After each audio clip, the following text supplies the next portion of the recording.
مزيان نعرفوا شنو هي إسرائيل. إسرائيل بقعة مساحة صغيرة استنزفت المياه الجوفية ديالها اللي ولات عندها المياه مالحة، لأن كانت كتستعمل إعادة تدوير المياه ديال الصرف الصحي، وبالتالي ولات عندها مياه مالحة لا تصلح للزراعة، وعندها بحث علمي متطور.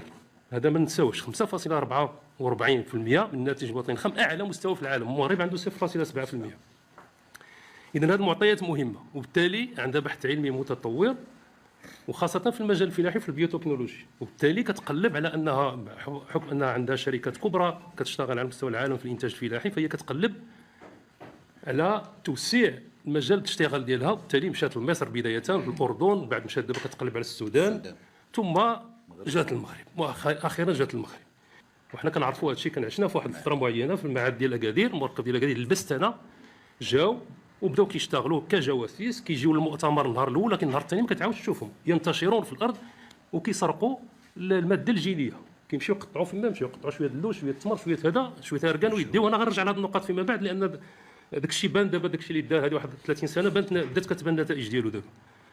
اذا قلت انهم جاو دخلوا بداو حاولوا انهم يديروا اختراق في الجامعه، لكن بان التطبيع كان توقف في 2000، لكن بتوا الجذور ديالهم. جاو شركات كبرى في ثلاثه المجالات: المجال ديال البذور، المجال ديال المعدات ديال السقي وخاصه السقي الموضعي ولا التنقيط، والمجال ديال الاسمده الدائبه لي زونغري لي هيدروسوليو. ثلاثه ديال المجالات، وداروا شركات وانتشروا وسيطروا على السوق، خاصه المنطقه ديال السوس مسا، لدرجه ان كاين بعض الارقام، لان الاحصائيات في هذا الشيء هذا لعلمكم ان ما كايناش، والصعيب ديالنا انا اتصل بشحال المهنيين وكذا باش كندير تقاطع المعلومات باش نحاول نطلع. يبدو على 80% ديال البذور اللي كتباع في المغرب ديال الخضروات المصدر ديالها اسرائيلي، اما في شركات باينه، ولكن بطبيعه الحال من بعد طوروا الاستراتيجيه ديالهم، ولاو كيتخفاو، ولاو كيدخلوا مع شركات مختلطه، او لا كيدخلوا عبر شركات هولنديه اللي هي من اكبر كذلك اللاعبين على مستوى العالم باش يبيعوا البذور في المغرب. هذه قضيه البذور مهمه للغايه. علاش؟ لان هي الامن الغذائي. تصوروا المغرب خامس الى سادس منتج عالمي ديال الطماطم، 40 سنه هذه ما قدرش يطور البذور، اللي هو ما عندوش تكنولوجيا ديال انتاج البذور، مازال كيعتمد 80% على البذور الاسرائيليه. البذور الاسرائيليه غير قابله ديبلويد، يعني ديبلويد معناها كتستعمل مره واحده بحال الدلاح، تستعمل مره واحده، بالتالي خصك ضروري تبقى تشري من عندهم. انا غنرجع هذه القضيه ديال، لان كنناقشوا مع الاساتذه في الجامعات يكررونا تكرارا، وما تخلطوناش بين السياسه والعلم. كاين هذا الكلام هذا هو اللي بغينا نواجهوا. التطبيع خصنا نبداو بهذه المنطلقات. هادوك دوله متقدمه غنستافدوا منهم. انا غنجي لهذه القضيه ديال الوهم ديال الترونسفير تكنولوجي ديال الاستفاده، وغنركز على الجانب الفلاحي. يمكن انا ما كنعرفش قطاعات اخرى، لكن نركز على الجانب الفلاحي. اذا قلت 30 سنه مازال حتى شي مختبر، حتى شي شركه في المغرب كتنتج البذور، لا زلنا بعد 30 سنه كنستعملوا بذور اسرائيليه. تقريبا 90% ديال المعدات ديال السقي شركات اسرائيليه، لدرجه انهم وضعوا وحدات صناعيه في المنطقه ديال الدار البيضاء اللي كتصنع مواد اللي كل هذاك الشيء ديال التنقيط. والمناسبه السياسه ديال المغرب الاخضر اللي كان جابها خنوش كانت بالنسبه لهم انوبان، لان كان وضع هذه القضيه ديال التعميم ديال السقي بالتنقيط، والمورد الاساسي هو اسرائيل ومن عندنا. ثم القضيه اللي قلت لكم ديال لي زونغري لي بوسولي، هذو ثلاثه ديال القطاعات اللي كانوا خطيرين. قلت انهم جاو بداو كيسرقوا الشتلات والبذور. وكاين واحد الاتفاقيه مهمه ديال في اطار تابع الاتفاقيه ديال البروتوكول ناغويا، اللي هو تابع للاتفاقيه الدوليه. يمكن بزاف الناس ما كنعرفوهاش هذا المجال ديالنا، لكن اتفاقيه تابعه للاتفاقيه الدوليه حول التنوع البيولوجي ديال البيروفيستي. اتفاقيه ناغويا اش تقول؟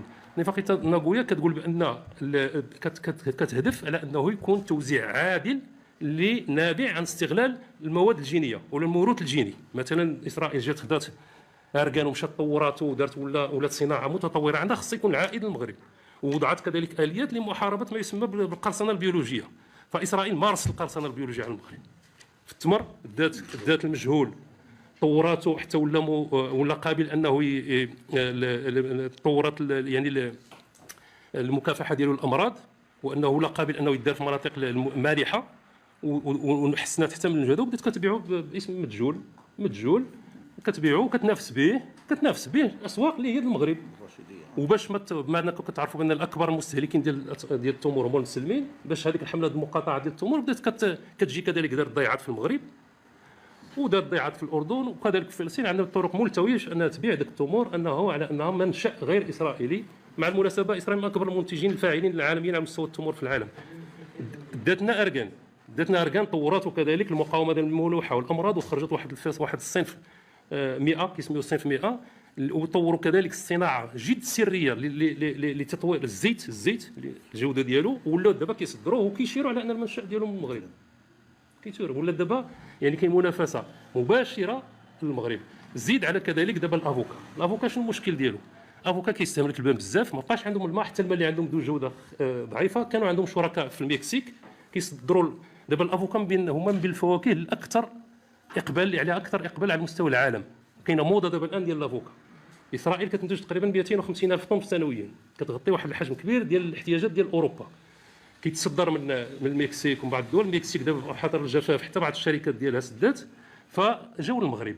المغرب خداو 455 هكتار، 8 مليون درهم ديال الاستثمارات، ويمكن مازال العطي يعطي، مازال يمكن يبانوا ضيعات اخرى الى اخره. علاش جات؟ لان ما عندهاش الماء، ما عندهاش هذا، جات باش تنزل الفرشه المائيه ديالنا، خاصه انه ماء عذب، وجات باش تجي حدا اوروبا، لان كان خاصها سيمانه باش تهج لافوكا من اسرائيل. دابا جات لاوروبا، وجات باش تستغل كذلك اتفاقيات الشراكه ديال المغرب ديال التبادل الحر اللي المغرب عنده، لان هذا لافوكا اللي غيمشي منشا المغرب. اذا عارفين اش كيديروا، جايين باش انهم، ثم نسيت انهم سرقوا حتى اللوز وطوروه كذلك، ولاو كينتجوه. لا اركان، نعم اكيد. اذا خلاصه القول ان ما كاين لا نقل تكنولوجيا ولا تعاون تكنولوجي ولا شي حاجه، كاين فتح الاسواق، كاين تبعيه غذائيه. كيولي قطاع انه راهين راهين بليزانترون اللي كيجيو من اسرائيل. دابا غادي الى سمح لي السيد المسير 2 دقائق نتكلم على القضيه بزاف. طيب نظرا للمعلومات القيمه اللي كتقدم نسالوا معك. شكرا. اللي بغيت نقول انه على القضيه ديال البحث العلمي، انا ما بغيتش ندخل، ممكن لك كانت شي فرصه اخرى من بعد نعطيو شويه البنش ماركين، شنو وقع الاردن، شنو وقع لمصر، شنو وقع لمصر، بعض الدول اللي مشات في هذه واللي خربوا لها الزراعه ديالها، غير باش الناس الدعاة ديال التطبيع في هذا المجال وهذا واللي كيامنوا بديك الفكره ديال نقل التكنولوجيا. زادت لدي قناعه على ان لا بد من التفاف عدد كبير من الخبراء لتنوير عموم المغاربه حول ما يحدق بهذا البلد من اخطار. قبضه ديال على الامن الغذائي في المغرب تكتمل، قبضه ديال اسرائيل على الامن الغذائي في المغرب. كاين اخطار حقيقيه، وبالتالي لا بد من التعامل مع هذه المساله بكثير من الحكمه. البحث العلمي اسرائيل جد متقدمه في البحث العلمي، من الدول الاولى، تتخصص 5.44% من الناتج الوطني الخام ديال البحث العلمي، مقارنه مع المغرب يلاه عنده 0.4% شكليا. اذا تحت المرتبه الاولى هي عالميا من حيث الدعم ديال البحث العلمي، وعندهم واحد النموذج ديال البحث العلمي اللي هو جد متطور. انا كنتكلم عن نموذج الحكامه ليس الامكانات. عندهم واحد النموذج اللي البحث العلمي عاده تيكون ممول من قبل الخواص، شركات اللي كدير شراكات مع الجامعات، كيشتغلوا على تطوير برامج، منتوجات معينه، مواد، تقنيات الى اخره. وبالتالي كيكون في اطار هذه الشراكه كتخلص على انه في الاخر كتولي على شكل براءات اللي كيكون العائد ديالها على الجامعه وعلى القطاع الخاص. فالدوله عاده كتكون فقط كدير الدور ديال الميسر وديال المساعد، ولكن هذا النموذج يستعمل كذلك بكثره في المجال القطاع الفلاحي.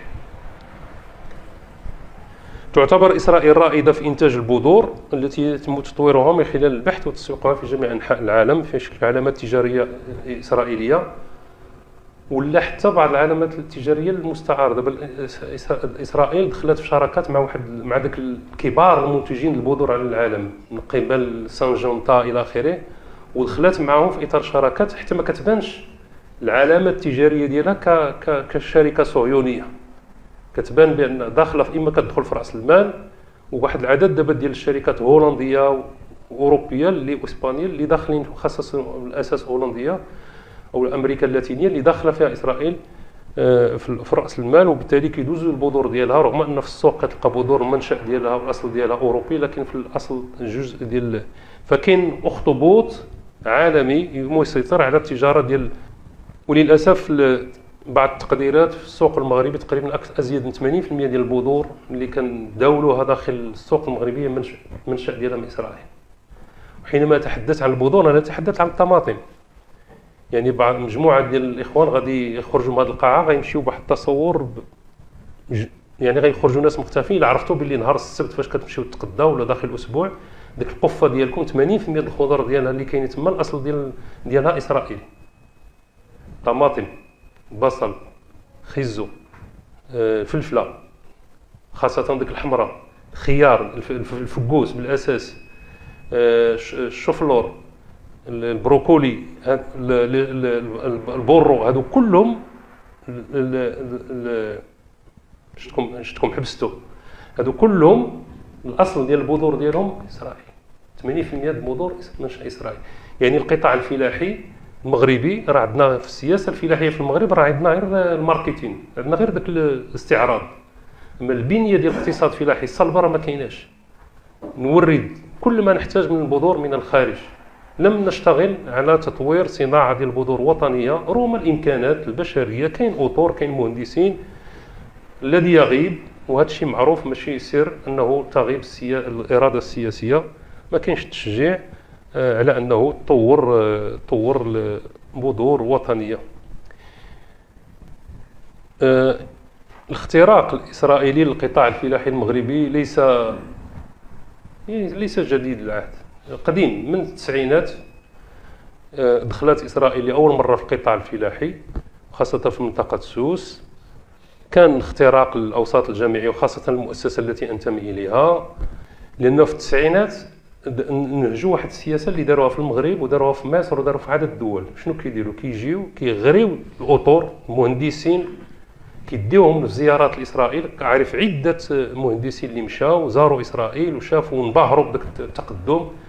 فاش كيجيو كيكون مساعدات، كيجيو مباشره كينشئوا شركات هنايا تابعه لاسرائيل. اما في الغالب تكون اسماء مستعاره، شركات اللي ما بايناش بان تابعه باش كتروج، باش يكونوا كيروجوا السلع ديالهم، كيروجوا المدخلات اللي غادي نتكلم عليها وخاصه البذور. واحد العدد الشركات اللي انطلقت ومن ذاك العهد وهي مازال خدامه. الشركات المجالات اللي كان حاضر فيها الكيان الصهيوني في المغرب في المجال الفلاحي 3 ديال القطاعات. كاين القطاع ديال البذور، الخضروات بالاساس، ما كنتكلموش على البذور ديال الحبوب وهذا، وبعض الفواكه. اذا هذا القطاع الاول. القطاع الثاني هو المعدات ديال الري، وخاصه ان اسرائيل معروفه ديك لا تكنيك ديال الكوتاكوت، الري بالتنقيط اللي كان ابتكرها اسرائيلي. وديك الشركه نيتافيم اللي بدات فيها في الاول هي اللي ولات مشهوره عالميا.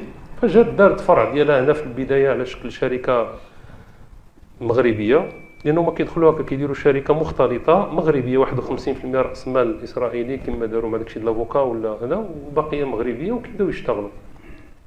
اذا المجال الثاني هو ديال معدات الري الموضعي، والمجال الثالث هو ديال الاسمده الذائبه. ثم نضيفوا على الانتاج الزراعي كذلك، بالاضافه الى الانتاج السمكي. الانتاج الزراعي والانتاج السمكي هادو جداد نسبيا مقارنه مع 3 المجالات اللي هما البذور والمعدات الري والاسمده الذائبه، لي زونغري هيدرو سولوبل اللي كذلك. اذا هادو هما 3 ديال القطاعات اللي حضروا فيهم.